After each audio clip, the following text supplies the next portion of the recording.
Hi everyone, welcome to Demeter's Way. I'm going to give everybody just a couple of minutes to come on in.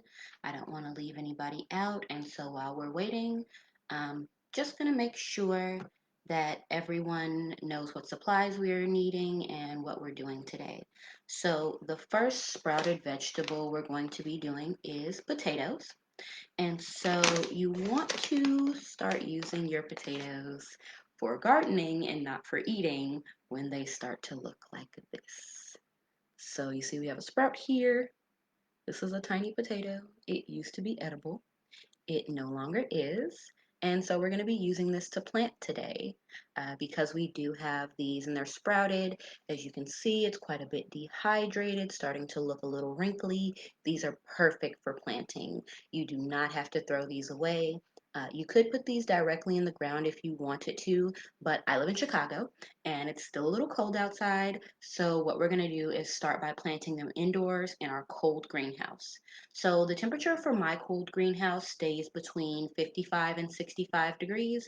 That's optimal temperature for sprouting things from seed, for continuing to grow seedlings that are not yet ready to go outside. It's best to put things in a east or a north facing window. So just remember when you're planting your things, you want to get your seedlings as much sunlight as possible. If you can get some sort of heating pad to keep them warm, that would be fantastic. If you have them in your living room or something where your temperature is 70 degrees or above, that's perfectly fine. But I'm using my back porch and my back porch isn't insulated. So here's what you need besides your vegetable. You are going to need some sort of flexible pot. I have these. These are felt pots. They bend really easily. They allow water to come in and out of the bottom. It doesn't disturb the roots. It's not very rigid. So if you do have to transplant at any time, you will be able to just go ahead and flex them out, bend the pot, be able to get it out. There's another type of pot that is really good to use. It's not technically a flexible pot, but it's a compostable pot. These are made of cardboard. They have drainage in the bottom to allow water to flow in and out. You will see a little bit of dirt coming out of the bottom of these once you start to fill it, but once that dirt gets packed in, it won't sift and fall out, so you don't have to worry about your plants not surviving. So if you do have these little compostable pots, you'll probably only be able to put one sprout at a time. But if you do have a larger pot like this, you can go ahead and put multiples.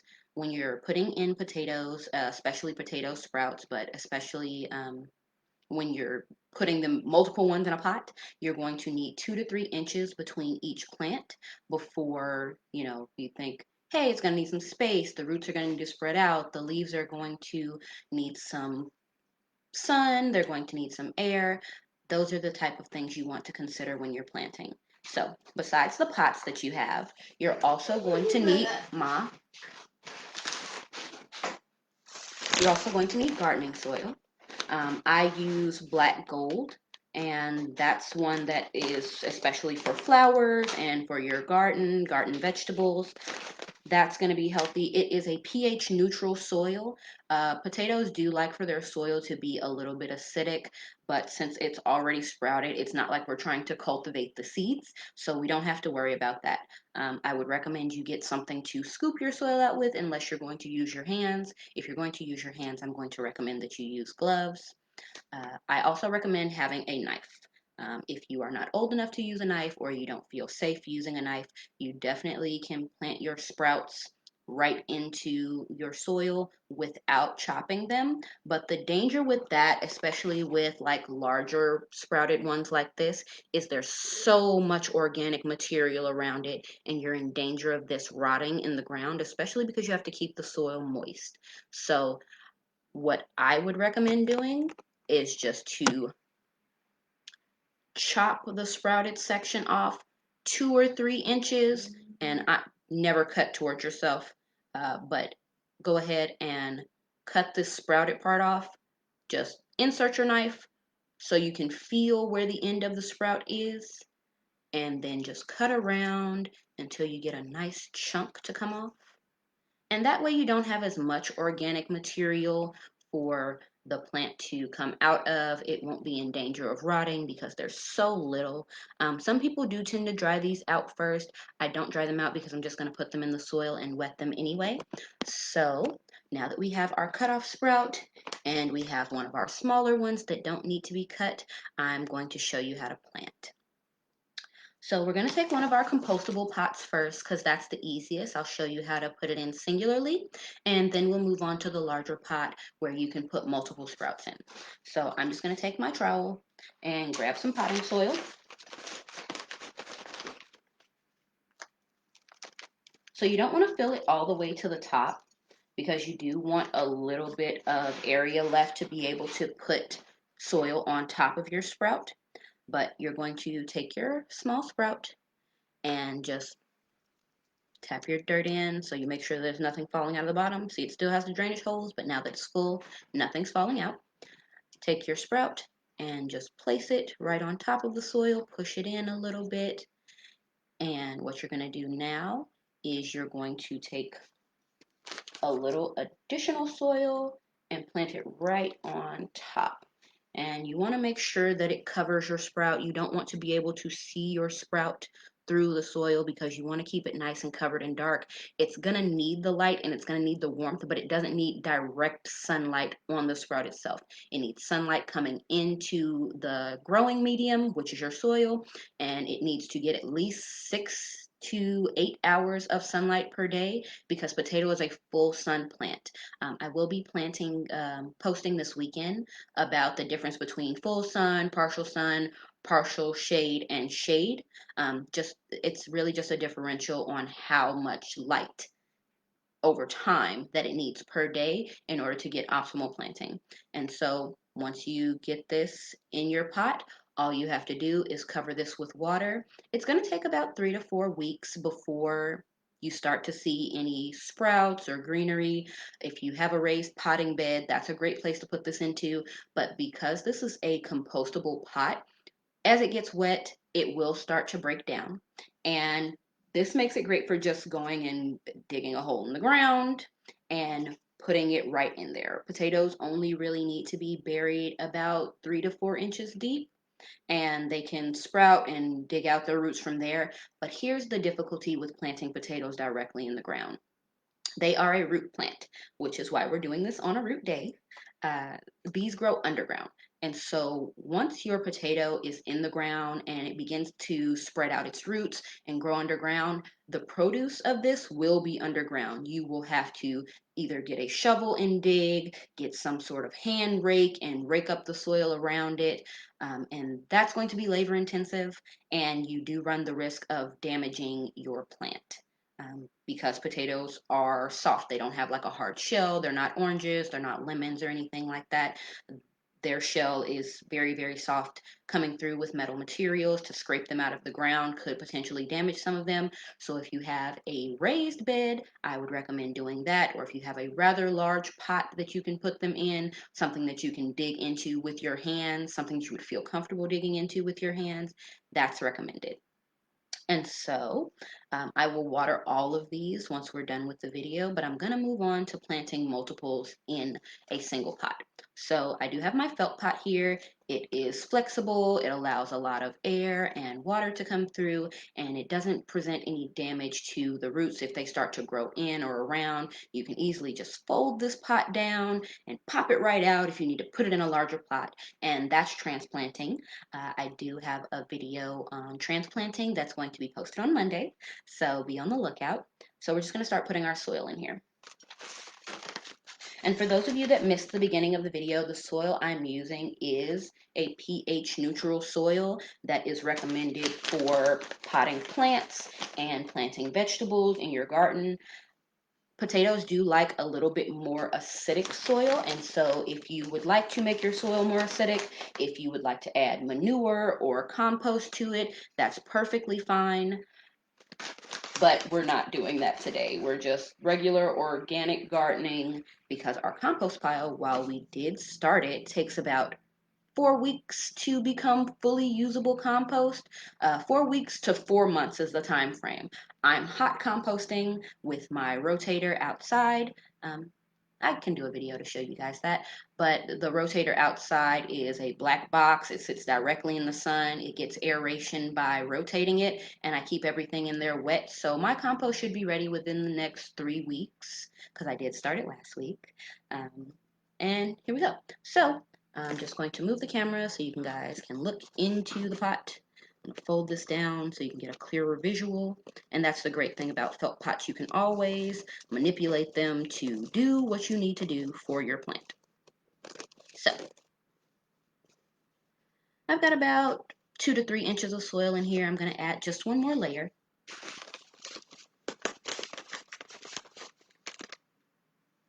So the roots have room to grow down. I'm just going to make sure this is all nice and loose. Potatoes love loose soil because they're a root plant and they grow down. So here's the important part. You see this sprout? This is already growing in the direction that the plant intends to grow. So these can go directly into the pot, sprout side up. Sprout side up. And you're making sure when you put them in pots like this that they're about 2 to 3 inches from the edge. That way they're not too close to the edge or too close to other sprouts that you're going to put in. So I'm going to take a couple of more sprouts and add them to the pot.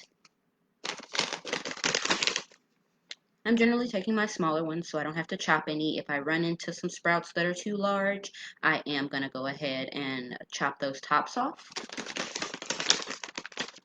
And beware of patting the soil around them. You can definitely manipulate and move the soil. 2 fingers is good. A good 2 inches underneath. You want to cover it up just to about the top of the potato, but do not press down. Keep the soil loose. Oh, this is a good one. This is going to be fantastic.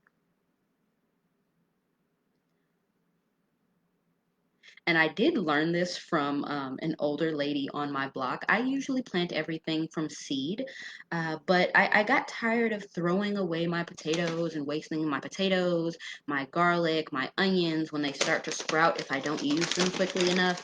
I got really sick of it, and an older lady on my block was like, well, why don't you just plant it? You plant everything else. And so she showed me how to do this. Shout out to Miss Minnie. And now that we have them all in, they are spaced out pretty evenly, but I'm going to do some slight adjustments just to make sure they have enough room.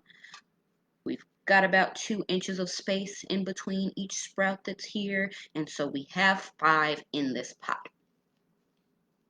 And that's going to be a great production for your potatoes. And so now we're just going to get some more soil, put it right on top, and I will show you how to water these and then let you know how long until you start to see leaves that are actually looking like potato plants.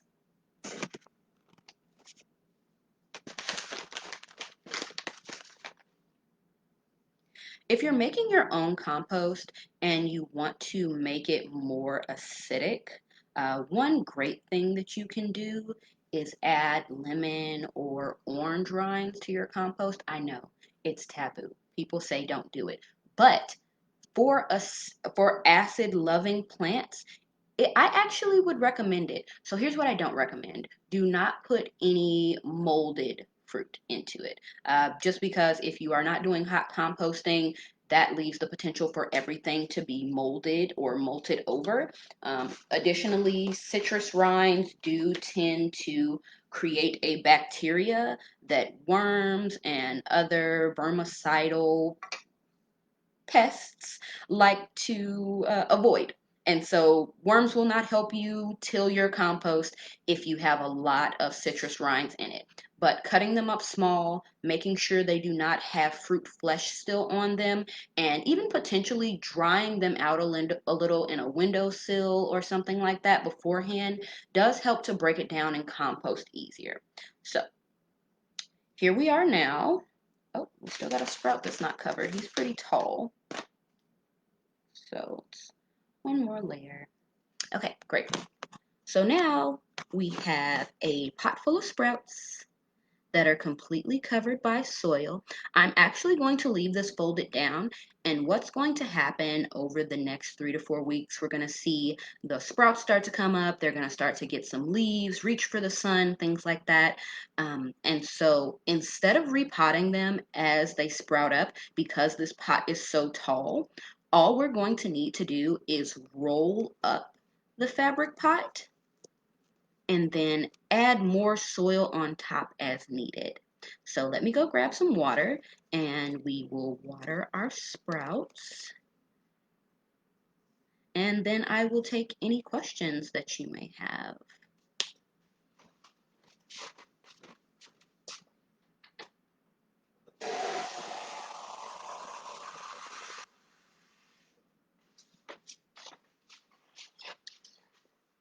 So we're going to start with our smaller pot.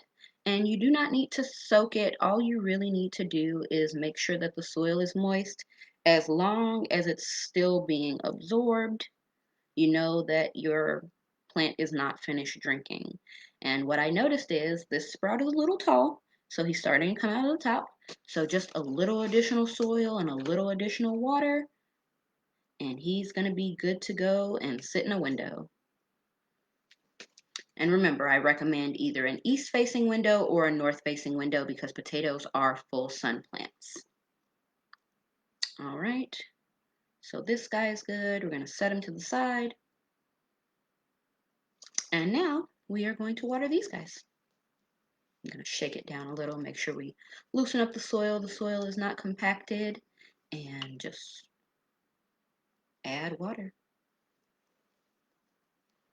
Water is a life force.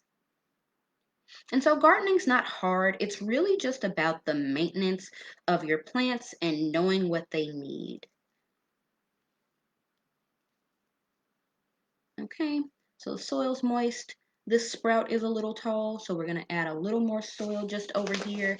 Everybody else doesn't need to be buried any deeper, but obviously he does, because we don't want to expose them to the sun until they get their leaves and they start the process of photosynthesis. It's part of their life cycle. And so I'm going to get a little more water since we added some more soil, and then I will take questions.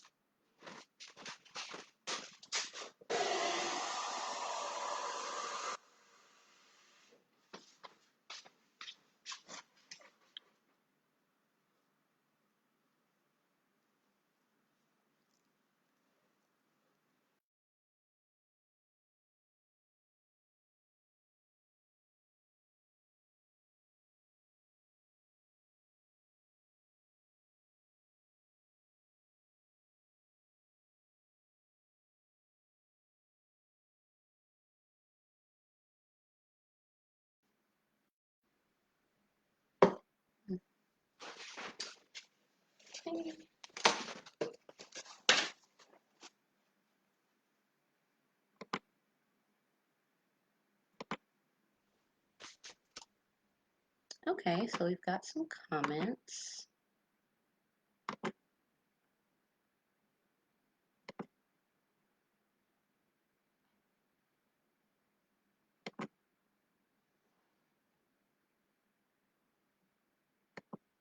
No questions, guys?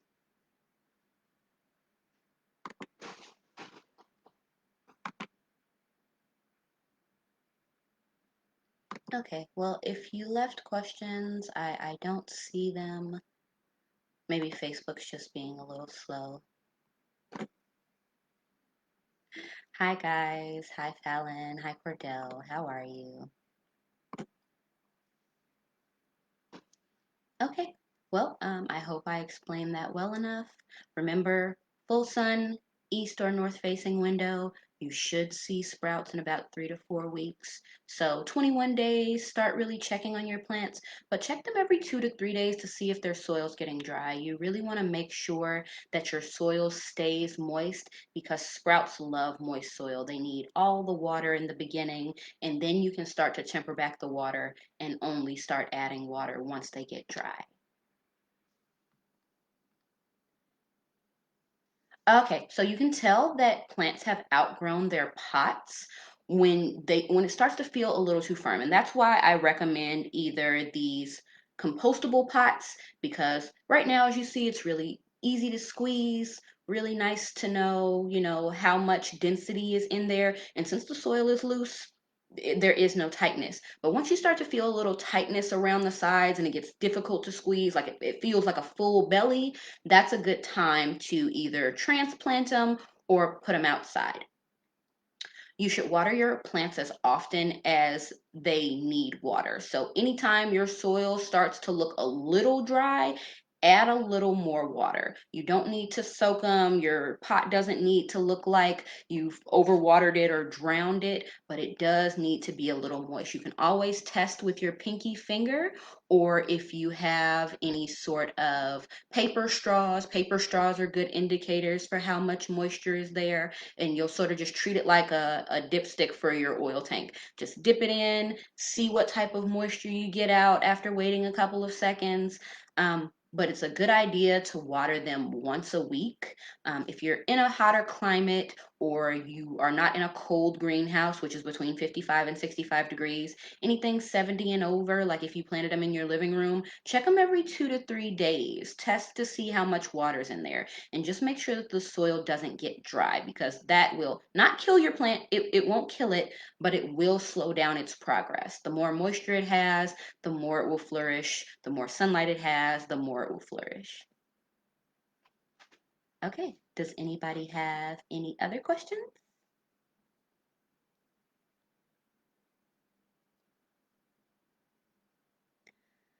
Great. So my page is always open. If you do have any questions later, or you're planting your own things and you need any guidance, feel free to send me a message.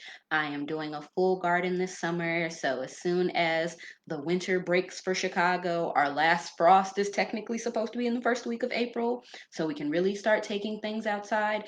But I'm planting stuff this week. I have a greenhouse. So if you guys want to do greenhouse gardening with me, feel free to tune in. All of those videos will be posted to YouTube. Our YouTube channel is listed in our description of the page. I'll pin it at the top so you don't have to go looking for it. But that's all I have today. Thank you, everybody, for tuning in, learning how to grow from sprout. Um, Actually, I have a couple of more minutes. And I did want to show you guys how to do another root vegetable. These haven't sprouted yet, but I'm going to show you how you can sprout them. And this root vegetable is garlic. And if you know how good fresh garlic is, this is a video that you're going to want to watch. I'll be right back.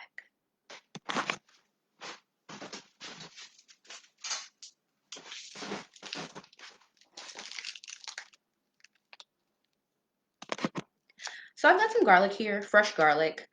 These are not starting to sprout because I have had them less than a week. So they're not old at all. But in order to grow garlic, you kind of need cool weather, and they won't really come up until the fall, or you won't really be able to plant them until the fall unless you overwinter them. And so here's what overwintering entails. It entails making your plant believe that it has gone through a cycle of winter and it is now springtime and time to grow. Now we know that if we wanted to overwinter this, we probably should have done this in December, but I am afraid to put plants outside in December because I had a hardy bush in my front yard that I did not cover for the winter. I didn't put any plastic around it because it said it was hardy, and it died. So what we're going to do is we're going to take these garlic bulbs, we're going to take the outer paper off, but leave the inner paper on. If you find a clove and it's got its own individual paper, leave the individual paper on. Take the outside paper off and leave the individual paper on. And we're going to put these in a plastic bag, cover them with soil, and pop them in the freezer. So how long do we want to leave these in the freezer? Like 2 to 3 weeks. So I'm just going to take this bag, put a little gardening soil in it. Enough gardening soil to cover my garlic cloves. I've got 2 that are out right now. We're going to put them in the soil, cover them in soil, remove all the air from the bag, and put it in the freezer. And so the next root day that will occur after the 3 weeks that are required for overwintering is Tuesday, April 13th. So come see me Tuesday, April 13th, and we will do these like we did the potatoes. All right, thanks guys. See you next time. Happy gardening. Do it Demeter's way.